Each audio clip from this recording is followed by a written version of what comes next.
¿cómo están hoy?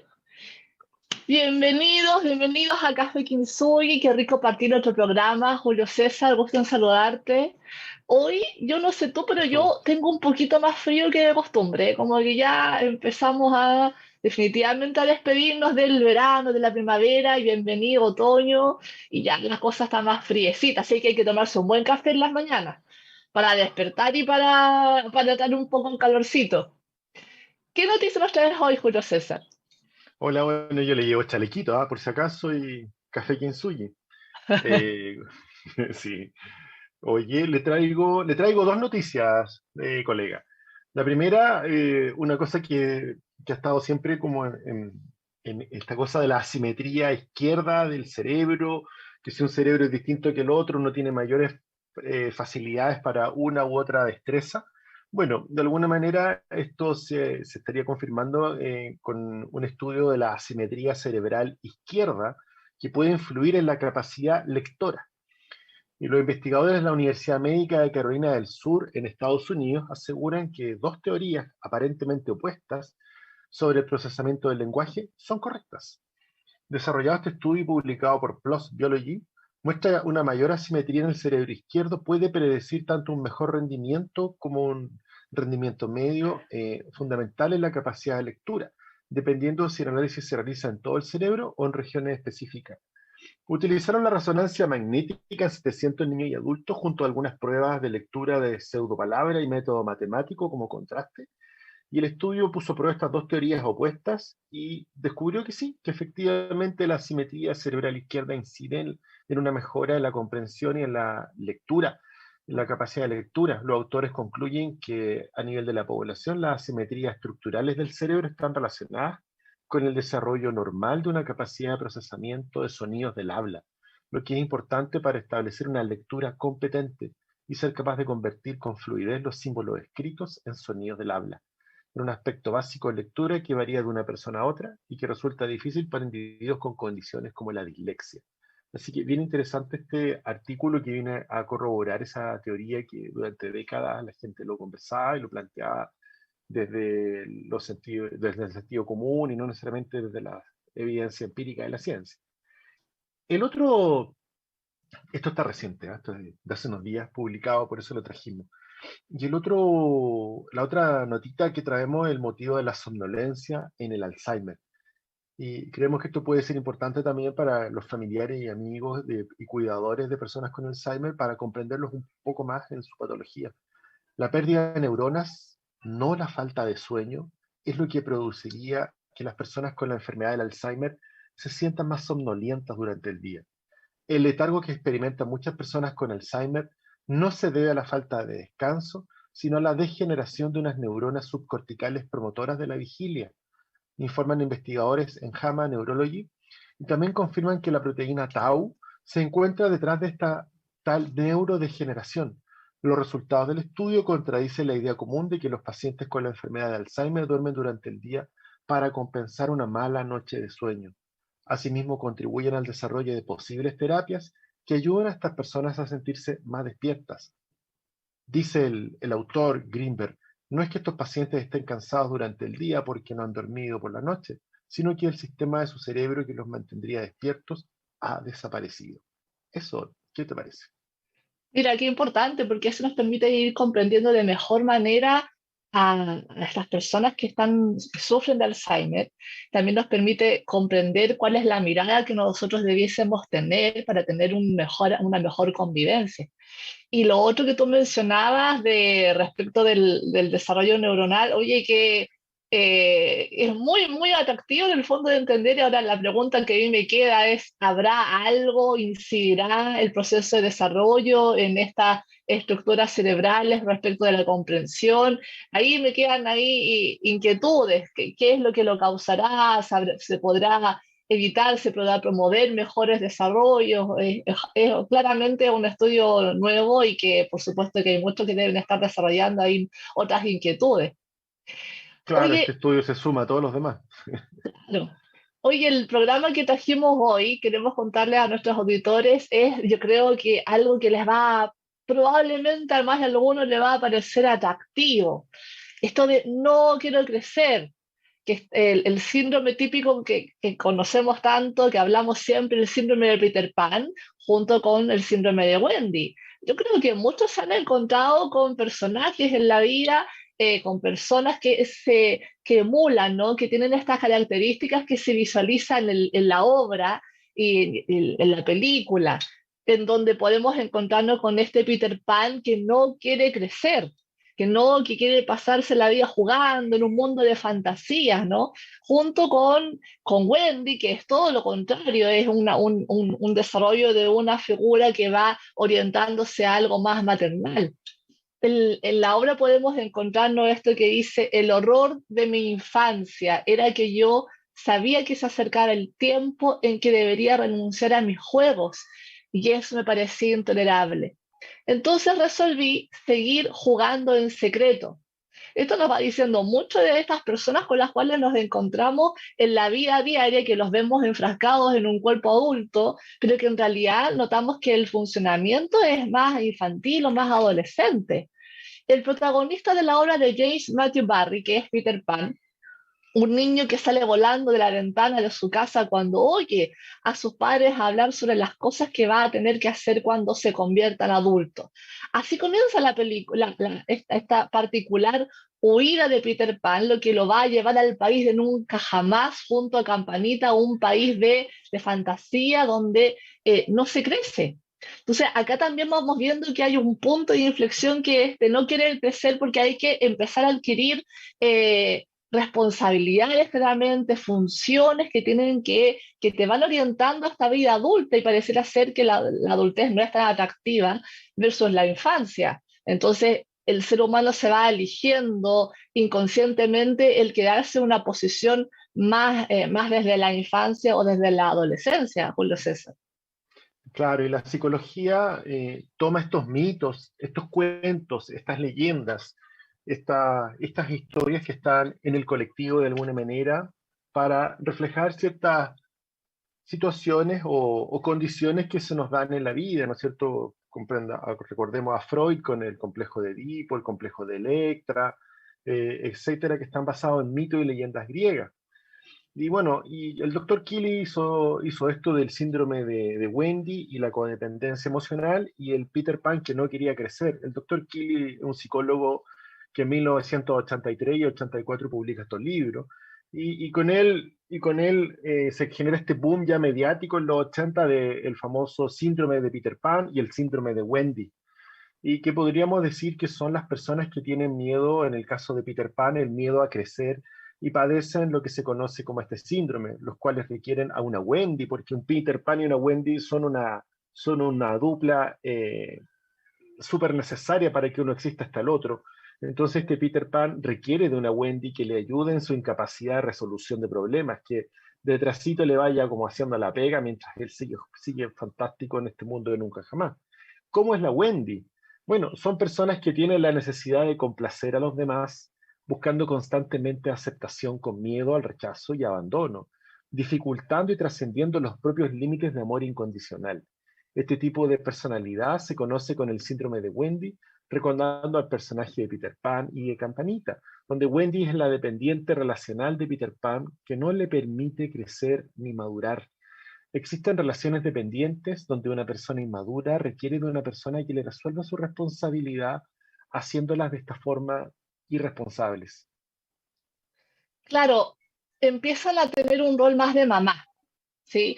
En una relación de pareja, las mujeres que hacen este rol más materno, sin quererlo, entendamos que sin quererlo, lo que van facilitando es que su pareja, el varón, usualmente el varón, no madure.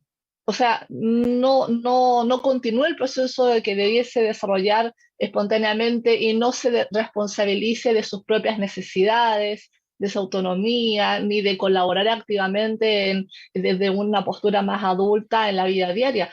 Porque en el fondo saben que la pareja, esta Wendy, en todo momento va a resolver sus necesidades. Wendy va a tener que salir a hacerlo.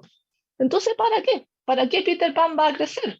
Wendy va a resolver las necesidades incluso a costa de sus propias necesidades, de su propio cansancio. lo cual va a traer mucha consecuencia del tipo de sufrimiento para ambas partes de la relación. A este tipo de personalidad que es la que estamos relatando es Wendy.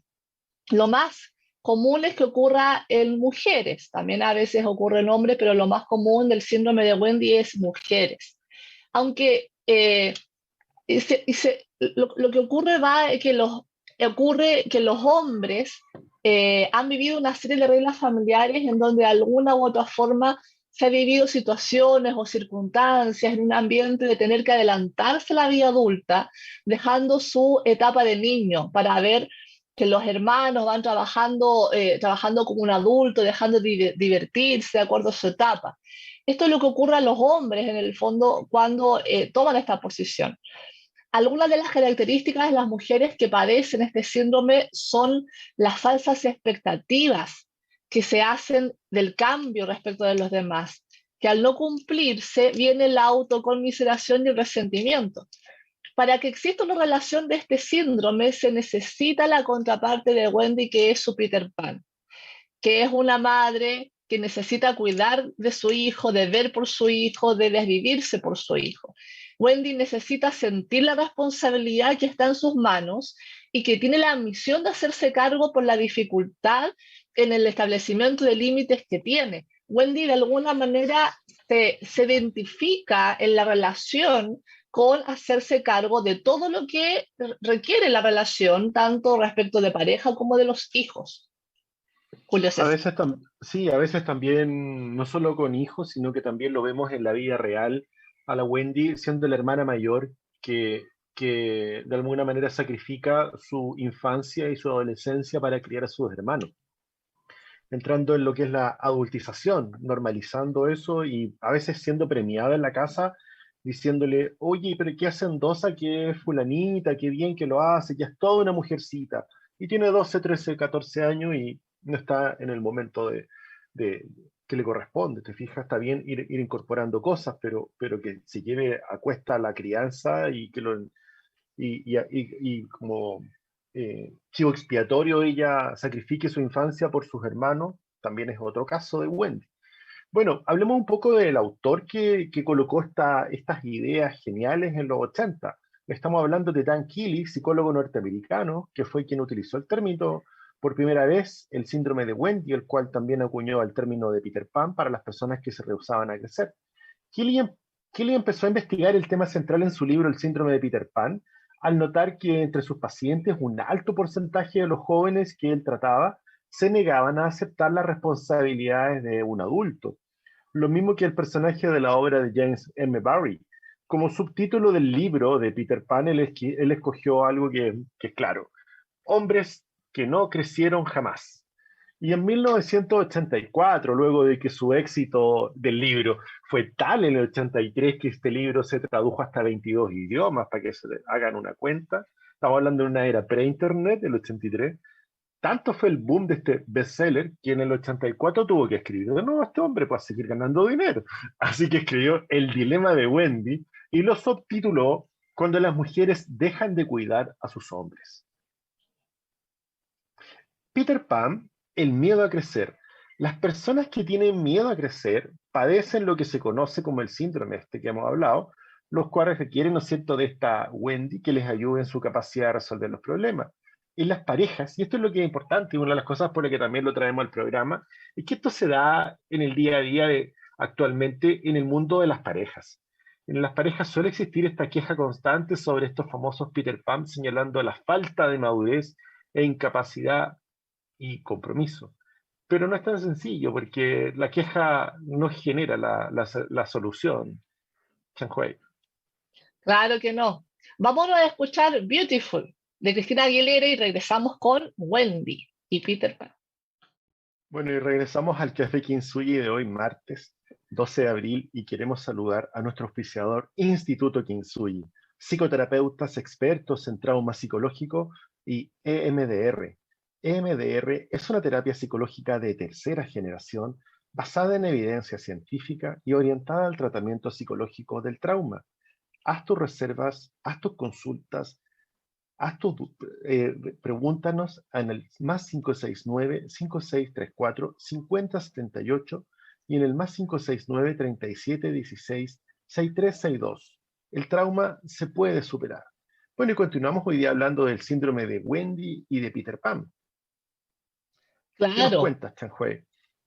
pareja muy entretenida, si siempre estamos hablando de Peter Pan y de Wendy en la conversación común, siempre escuchamos a alguien que se está quejando de que es inmaduro o que es demasiado mamá, siempre nos estamos quejando de eso. Y en el fondo, en el caso de Wendy o de las mujeres típicamente que podemos encontrar, hay un mal significado del amor, probablemente. En esto de la constante búsqueda de la felicidad en pareja, una personalidad de las características tipo Wendy permanece en casa, permanece en esa condición rescatadora con su pareja, al sentirse útil. En esta condición que viene a resolver las necesidades de Peter Pan, ella se siente querida y necesaria, pensando que el amor en el fondo significa esta abnegación, este sacrificio, resignarse, evitar el desagrado de los demás, tratando de que jamás exista un disgusto, para mantener justamente la aprobación que tanto se busca de los demás, cuidando siempre de mantener también su imagen ante los demás. Si se dan cuenta, es una posición altamente complaciente, muy agotadora por lo demás, y que en el fondo es algo que nosotros vamos aprendiendo desde pequeño, de este significado de cómo es estar en pareja, es estar en amor, es estar en cómo nos relacionamos con lo otro. Wendy busca complacer a los demás para ser reconocida y no es algo que necesariamente la persona que está en esta posición esté tan consciente de lo que está buscando, simplemente complace y probablemente no se dé ni cuenta. De esta forma puede continuar con el amor en su vida porque al no ser correspondida en la medida de sus expectativas, cae en una autoconmiseración, ya que a mayor ilusión, mayor es la caída.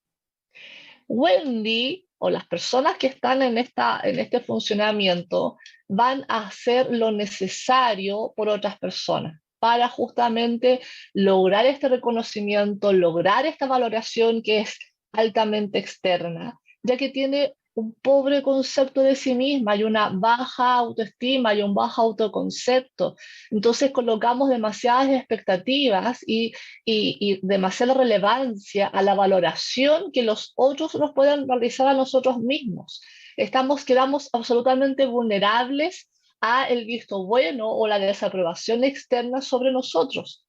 Y esto es muy a pesar de los propios sentimientos, los cuales son encontrados que oscilan en los polos que van desde el odio y el coraje al extremo de la lealtad amorosa e incondicional, implicándole una disonancia cognitiva a su propia valoración interna. Julio César. Sí, volviendo un poco y retomando, recapitulando, creo yo, esta mirada del psicólogo Dan Keeley, es necesario de alguna manera encuadrarla, hace una mirada también, tuvo un acierto en su literatura, un acierto clínico para poder caratular, pero es una mirada superficial a las conductas de la personalidad. No está en el libro oficial del manual estadístico DSM-5 que utilizan los psiquiatras y psicólogos y expertos en salud mental de todo el mundo. No está, no es una clasificación oficial, eso hay que dejarlo súper claro.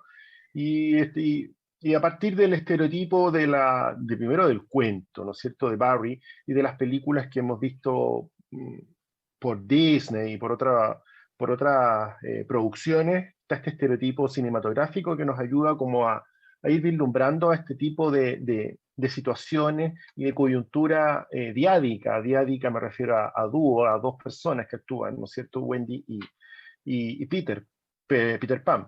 Pero desde el DSM-5, que sería el manual estadístico de las enfermedades con que sí trabajamos todos los profesionales de la salud mental y que se está constantemente en revisión cada 5 o 10 años aproximadamente, a veces se demora más, a veces se demora menos, buscamos qué se parece más.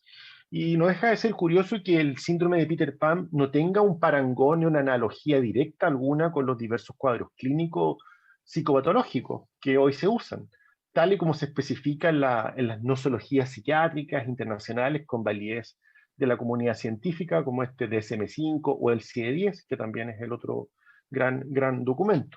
Sin embargo, se pueden encontrar sí ciertas similitudes sintomáticas entre ellas los trastornos de la personalidad, o sea, esto se asemejaría a ciertos trastornos de la personalidad y en especial al trastorno narcisista de la personalidad, destacando en ello con un gran sentido de la autoimportancia, ¿no es cierto?, exagerando sus logros, capacidades y espera ser siempre reconocido como un ser superior sin que haya una causa proporcionada para ello.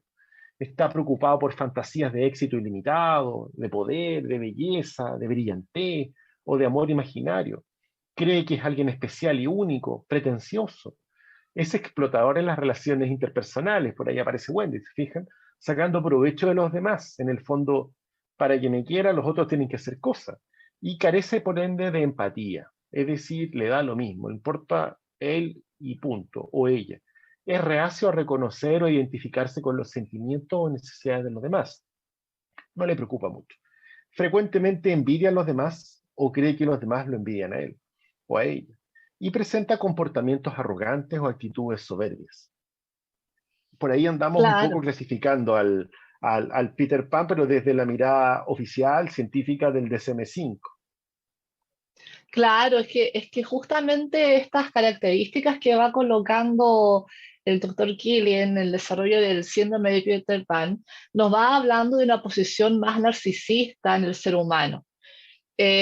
No justamente lo que tú estabas describiendo justamente son características importantes de un trastorno narcisista de la personalidad. De hecho, hay un estudio realizado en el 2009 para el Instituto de Investigación Científica de la Universidad de Lima, IDIC, donde señalan las coincidencias que este síndrome y los trastornos de la personalidad límite y narcisista tendrían.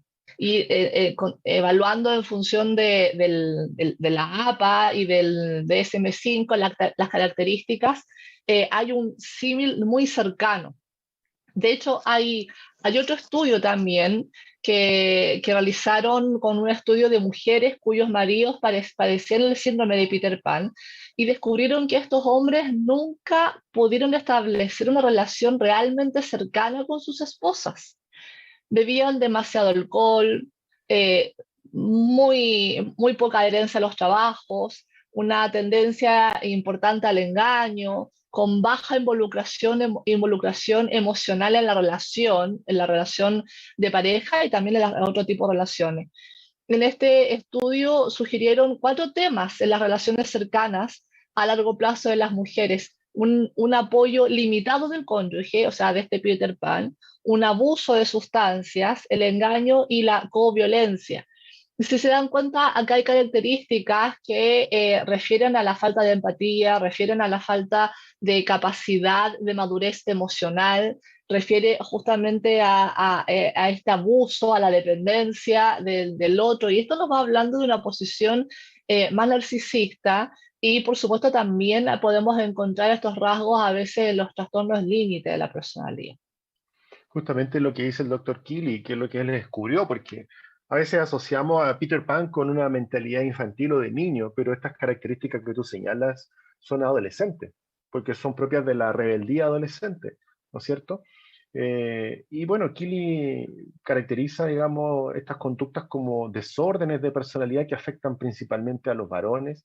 Esto ha ido cambiando, del 83 al 2022, en que nos encontramos, ha ido un poquito ya distribuyéndose la carga en ambos sexos, pero los rasgos machistas patriarcales están acá súper potentes y se caracterizan también por esta inmadurez psicológica en aspectos sociales y sexuales, una irresponsabilidad, rebeldía, cólera, narcisismo, dependencia y manipulación.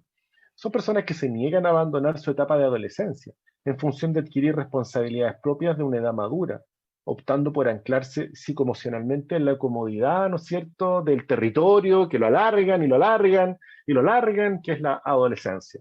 Claramente esto suele estar acompañado por falta de conciencia sobre sus limitantes y dificultades, teniendo como tendencia a culpar a los demás de lo que les ocurre. Las personas con este síndrome se sienten valiosas en la medida en la que son aceptadas por otras personas. Sin embargo, tienen dificultades en las relaciones interpersonales por su capacidad de búsqueda de la perfección, como el narcisismo y el chauvinismo. Estas personas luchan o evitan o niegan la expresión de sus emociones. Por lo tanto, a menudo solo pueden recurrir a relaciones orientadas a la sexualidad en lugar de la proximidad emocional, señalan los investigadores. Estos suelen ser hombres que se plantean como adultos pero funcionan como niños, que nunca se marchan de la casa de los padres. Suelen tener como amigos a personas de edades más jóvenes, evitan responsabilidades propias de su desarrollo evolutivo. Yo creo que aquí vamos viendo a mucha gente que aparece en el escenario. Suelen ser personas centradas en recibir, pedir y criticar comparativamente con dar, hacer y construir. Generalmente resultan carismáticos, cautivadores, vibrantes, líderes incluso, que se aseguran de tener a alguien a su lado que cubra sus necesidades. Estas características son marcadas y encubren la inseguridad, el temor a no ser queridos y el temor a estar solos. Bueno, vamos a seguir hablando de esto. Vámonos a una tanda comercial y regresamos en el Café Kintsugi. Y estamos de regreso nuevamente en Radio Hoy, escuchando a nuestro programa Café Kintsugi, que se transmite todos los martes a las 11 de la mañana por la señal de audio o TV streaming en www.radio Hoy y también en el canal 194 de TV Zapping. Déjenos sus preguntas, pero antes de continuar también saludemos a nuestro auspiciador, Instituto Kintsugi, psicoterapeutas expertos en trauma psicológico y MDR. MDR es una terapia psicológica de tercera generación basada en la evidencia científica orientada al tratamiento del trauma psicológico. Haga sus reservas, consultas, dudas, envíenos ahí sus consultas al respecto de los tratamientos al WhatsApp, más 569 37 16 63 62. Y estamos hablando del no quiero crecer, del síndrome de Peter Pan, donde también encontramos una Wendy que hace la contraparte, ¿no? Entonces, veamos un poquito qué es lo que nos dice Kelly según el cómo se desarrolla el inicio y la evolución de un Peter Pan. Las raíces las define que se basan en la infancia. Estos síndromes aparecen alrededor de los 12 años. Según Keely, se empieza a visualizar una irresponsabilidad pronunciada, especialmente a la edad de los 11, 12 años. El individuo se ve afectado por el ambiente problemático entre el padre y la madre a la edad de más o menos 13, 14 años. Y lo lleva a un ambiente muy ansioso, que es justamente la etapa donde estamos entrando en la pubertad. Cuando se combina la irresponsabilidad y el malestar, emerge el estado de morosidad, en que es la principal característica del perfil psicológico del síndrome, según lo define Keely. Finalmente, la persona se niega a intentar cualquier cosa, asegurándose que su esfuerzo no va a funcionar. Y aquí es donde empezamos a no hacer nada porque sabemos que no va a funcionar. En cambio, la procrastinación se ve en las actividades elegidas. No vamos a hacer nada, si no va a funcionar. Mejor no dar el paso porque va a salir todo mal. Al comienzo de la pubertad, la persona decide que algo anda mal entre sus padres y que es el mal, el causante de estos males es él, es esta persona, es este niño. El problema aparente para las edades de 15 o 17 años ya va siendo el sentimiento de soledad. La importancia de entrar en grupos de amigos, incluso si entrar en un grupo de amigos, no verse a sí mismo como un miembro del grupo y participar en situaciones inapropiadas, fortalece su soledad. Cuando se llega a la edad de los 17, los 18 años, comienza un periodo de intensa participación sexual. Pero las actitudes sexuales emergentes a menudo comienzan a carecer de calidez, de vínculo, de cariño, y se restringen a la búsqueda del placer, de la satisfacción netamente biológico. cualquier aprobación o desaprobación que venga de los demás es suficiente para que se sienta valorado o despreciado. Tales situaciones lo arrastran entre situaciones emocionales maníacas o depresivas. El individuo va aprendiendo a alejarse de las emociones para no lastimarse, por lo que tiende a desarrollar una postura más fría, más indiferente, más negadora de la expresión emocional. Y ya a los 19 años, 20 años, comienza a evidenciarse la búsqueda de la perfección, el narcisismo, que se utiliza para encubrir estas emociones de desconfianza e inutilidad. Fíjense que esta posición de soy perfeccionista o la apreciación desde afuera de que es una persona muy narcisista, en el fondo estamos encubriendo una valía de desconfianza, de una percepción de inutilidad, una falta de autoestima saludable. El narcisismo ya a la edad de los 21 a 22 años o el chauvinismo se vuelven parte de su vida diaria y es una manera de hacerse sentir que son adultos, pero lo que no está siendo bien logrado.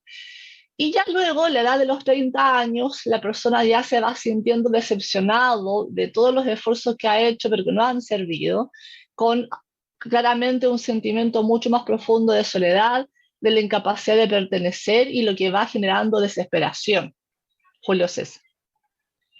Qué cansadora la descripción y qué sufrido pobre Peter Pan, porque aparentemente uno cree que está súper contento, pero no lo está. Él está usando muchas destrezas maníacas para mostrar esta aparente sonrisa enorme y esta alegría y esta fantasía, pero él está ahí sufriendo como con todo. Bueno, veamos un poco el perfil psicológico de este Peter Pan según Keeley.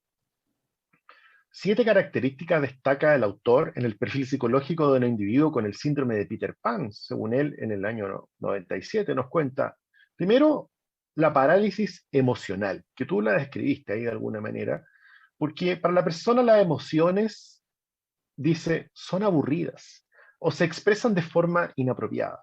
Por ejemplo, la ira a menudo surge como una rabia intensa, la felicidad se convierte en histeria, de alegría, y la frustración puede convertirse en algo intolerable.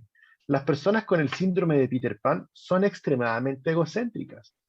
La otra característica que son dilatorias, dilatoriedad. Hay una apatía pronunciada con extensión de la autoimagen negativa. Los objetivos no existen, o son inciertos, o poco definidos, ya que posponen pensar, o posponen sus metas en la vida, chutean para adelante, ¿no es cierto? Y la tercera característica, la impotencia social.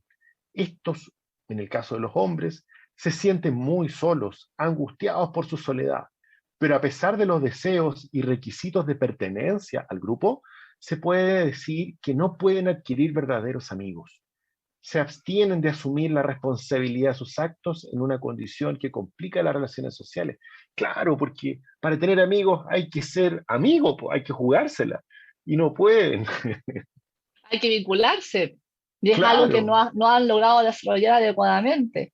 hay que Fíjate entregar. que, claro, no solamente pedir, no solamente exigir. Y los niños, los adolescentes, los jóvenes empiezan a crecer, pero Peter Pan no está creciendo, entonces los demás se alejan.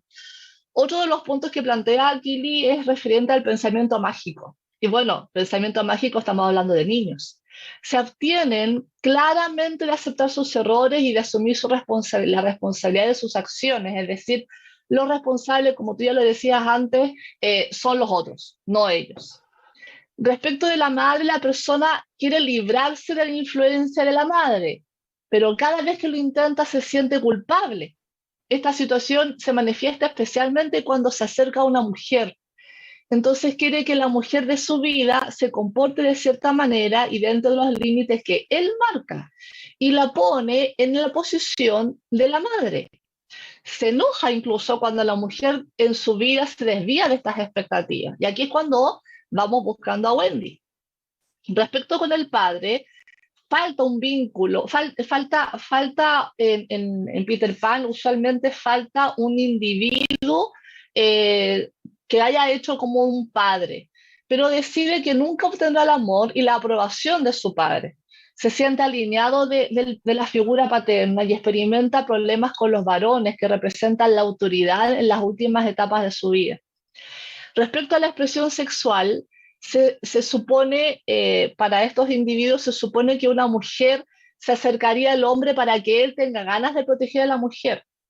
Entonces, extraña compartir su sensibilidad con una mujer, pero niega ese aspecto de su personalidad por temor a que sus amigos lo vean como una persona débil. Es decir, es algo que desea vincularse con una pareja, mujer, pero a su vez percibe que esto no sería bien visto. Y aunque tiene miedo de ser rechazado por las mujeres, puede mostrar actitudes muy groseras e incluso muy críticas, muy devaluativas hacia ellos, por lo que está lejos de mostrar actitudes coherentes en las relaciones con el sexo opuesto. Genial. Entonces, vamos viendo a Peter Pan y a Wendy hoy día en el programa de Café Kintsugi, pero los invitamos a seguir escuchando también una canción, Safe and Sound, de Capital Cities. Muy buena canción por lo demás. Y regresamos al Café Kintsugi hablando del síndrome de Peter Pan y de Wendy, estas personas que no quieren crecer y otros que no lo dejan al otro crecer. Bueno, veamos un poco las causas de este Peter Pan. Si bien el tema es mucho más complejo y lo podríamos abarcar solo las causas en un programa o dos, tenemos que hacer una síntesis y podríamos decir que dentro de la génesis de estos síndromes en general, el consenso establece que es multicausal, con anclaje en la infancia y en la pubertad y adolescencia en la relación de ellos con sus padres, donde por un lado podemos encontrar una sobreprotección que da lugar a una idealización respecto de la infancia o adolescencia, en tanto los beneficios que ésta implica versus la autonomía de la adultez. Por ende, me chanto, me quedo acá, está rico, este lugar es seguro, me quedo cómodo. También podemos ver otra causa, que es un imago paterno, o es decir, una imagen del papá o de la figura significativa masculina, apabullante, un adulto que lo castra, lo bloquea de alguna manera en su potencialidad de crecer y desplegarse como un individuo tal.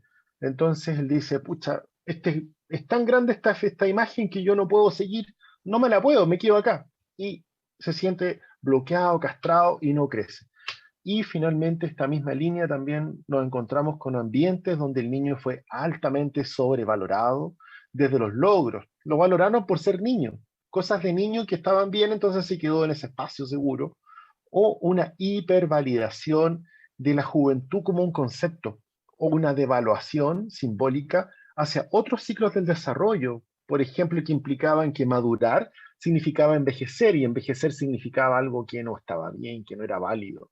Algo que hoy día también podemos retrotraer a la sociedad, que hace una hipervalidación de este fenómeno de que ser joven es bacán y tenemos que estar jóvenes siempre y que madurar no está out porque no va a tener pega, porque el viejo es ser penca, porque no está bien. Bueno, eso es un poco el edadismo, que también la sociedad lo está viendo. San Juan. Bueno, desde el punto de vista de las parejas, porque esto también claramente tiene una alta incidencia, una afectación en cómo nos relacionamos con la pareja. Según Otto Kemper, cada relación, en cada relación el comportamiento individual se va a modelar, es neutralizado o amplificado según la personalidad de cada uno de estos miembros. Murray Bowen, autor de la teoría de sistemas familiares, habla del mismo fenómeno refiriéndose a él en términos de adecuación o de inadecuación, donde subraya que las personas tienden a escoger compañeros que han alcanzado el mismo nivel de inmadurez, pero que han adoptado modelos opuestos de organización defensiva. En nosotros las personas existe un inconsciente muy poderoso, el cual constantemente hace que nos relacionemos con el complemento en una relación humana, siendo que para una persona, por ejemplo, una persona masoquista va a requerir un sádico, o para una persona con rasgos alcohólicos, con tendencias alcohólicas, probablemente su complemento va a ser una persona codependiente. El aprender a relacionarnos entonces va a depender en gran medida en que cómo me encuentre sanamente yo trabajando límites para la adquisición de mi autonomía, dejar de involucrarnos en la vida, de sobreinvolucrarnos en la vida de los demás, asumiendo roles familiares que no nos competen, como por ejemplo en el caso del hijo mayor que toma el rol del padre de los demás hermanos, o el caso de la esposa que realiza responsabilidades que le corresponden a su pareja, Julio César. Claro, Sí, pues estamos hablando de los roles en la pareja. Lo ideal es que en la pareja los roles que hagamos sean equilibrados, que la balanza se ajusta e intercambiable, es decir, que tendremos la capacidad de desarrollarnos de manera personal y también de poder negociar con el otro de manera consciente, no inconsciente. Pucha, me puede tocar a mí, te toca a ti, y que la balanza se ajusta, porque cuando nos sobrepasamos y nos vamos al extremo de una preocupación, la cual es natural, a una angustia, sintiéndonos necesarios para poder resolverlo pensando que sin mí no se podrá resolver. Querrá decir que padezco el síndrome de Wendy, por ejemplo. Cumplir el rol de madre es mucho más común de lo que se piensa en nuestra sociedad. Sin embargo, eso no quiere decir que sea lo apropiado. Y ser madre, en el caso de una mujer, no te define, es solamente un rol más. Es muy amplio la capacidad de ser hombre o mujer o lo que tú seas. Exactamente. Bueno, la idea es que como pareja vayamos teniendo una posición regresiva y progresiva según sea el caso. O sea, la idea es porque muchas veces en el desarrollo de la pareja nos vamos a sentir, por ejemplo, cuando nos enfermamos, nos vamos a sentir más desvalidos y vamos a necesitar que nos acurriquen, que nos protejan, que nos traten más como niños. La enfermedad nos pone más como niños y ahí, por supuesto, a la otra pareja le toca tener una posición más adulta de cuidador, pero es algo que uno va balanceando, que se va adecuando, que uno equilibra y armoniza en el desarrollo del día a día de la pareja, pero siempre observados desde una postura más adulta, donde no cargamos las responsabilidades a un otro y el otro solamente se dedica a disfrutar. Julio César. Bueno, vamos acercándonos al final del programa. El tema da para mucho, pero básicamente aquí las palabras para quienes nos escuchan y quieren googlear es corresponsabilidad. La corresponsabilidad no solo cuando tenemos hijos, sino también en la pareja, ¿no es cierto? Y el apego seguro. Y bueno, y meternos también no solamente en colaborar, sino en ayudar. Esa, la clásica aquí es, ¿en qué te puedo ayudar? No, no es que en qué te puedo ayudar, es metámonos de verdad en qué te necesitamos hacer como familia, como pareja, y no solamente desde la verbalización, sino que también desde el acto, desde pensar, pucha, ¿cómo le fue a mi hijo? Llegué de la pega, tengo que hacer las tareas, tengo ropa sucia, el supermercado, que sea algo que no solamente esté en la cabeza de Wendy, independiente que Wendy sea una mujer o sea un hombre, sino que esté en la cabeza de ambos, en que en la cabeza de ambos esté el deber y el placer. Eh, Tengo esta frase para compartir con ustedes, pero dice que la persona afectada por este síndrome es un hombre por su edad y un niño por sus acciones. El hombre quiere su amor, el niño quiere su compasión. El hombre ansía estar cerca, el niño teme que lo toquen. Si usted mira más allá de su orgullo, verá su vulnerabilidad. Si usted desafía su audacia, sentirá su miedo. ¿Ven? Estamos viendo esta doble persona. Hay algo que tenemos que entender y que nosotros en psicología lo conversamos y lo compartimos con nuestros pacientes muchas veces, es que en nosotros siempre vive una parte adulta padre o madre, una parte adulta que es la que está acá afuera, con la que hacemos relaciones transaccionales, pero también vive un niño o una niña. Y ese niño hay que cuidarlo, ese niño tiene que ser sano, ese niño tiene que saber jugar, saber disfrutar, pero que no se robe la cámara. Un justo equilibrio entre estas tres partes, padre o madre, adulto y niño, van a hacer que tú seas una persona que tenga contigo mismo relaciones sanas, que no procrastine, que no trotee para adelante, que avance según los años de la vida y disfrute la vida con los años que avanzan, y que también entienda al otro y sepa reaccionar con las reacciones de un otro. Y que un otro a veces necesita un apapache, a veces el otro necesita sentirse más niño y ahí tú llegas como padre o madre a abrazarlo y viceversa. Y que podamos tener esta capacidad de ser regresivos o progresivos en pareja, pero no quedarnos congelados en el niño que ya nos fuimos y que sigue viviendo, pero que necesita aparecer solo en algunas ocasiones, como por ejemplo el viernes, en la fiesta familiar, en el carrete, en el pololeo. Les dejamos un tremendo abrazo y que no sé, Chengui, si tú quieres decir algo. Mira, esto es para finalizar, el fondo es como diría Carl Rogers, hay que convertirnos en persona. Cuando nos encontramos siendo o encontramos a un otro que está con una posición de Peter Pan, en el fondo el llamado es a continuar en el desarrollo evolutivo y convertirnos en persona, como diría Carl Rogers, convertirnos en persona adulta. Y hay que tratar de facilitar que ese proceso ocurra desde los que estamos afuera como desde quienes somos, tratar de visualizar eso. Pueden pedir ayuda, esto no lo tienen que abordar de manera solos, pueden pedir ayuda, así que traten de acercarse, si se dan cuenta que están en estos síndromes, traten de acercarse y pedir ayuda porque es necesario convertirse en personas. Bueno, nos vemos el próximo martes a las 11 de la mañana aquí en Radio Hoy, para que escuches Café Kintsugi. Un Chao. abrazo, que esté muy bien. Chao.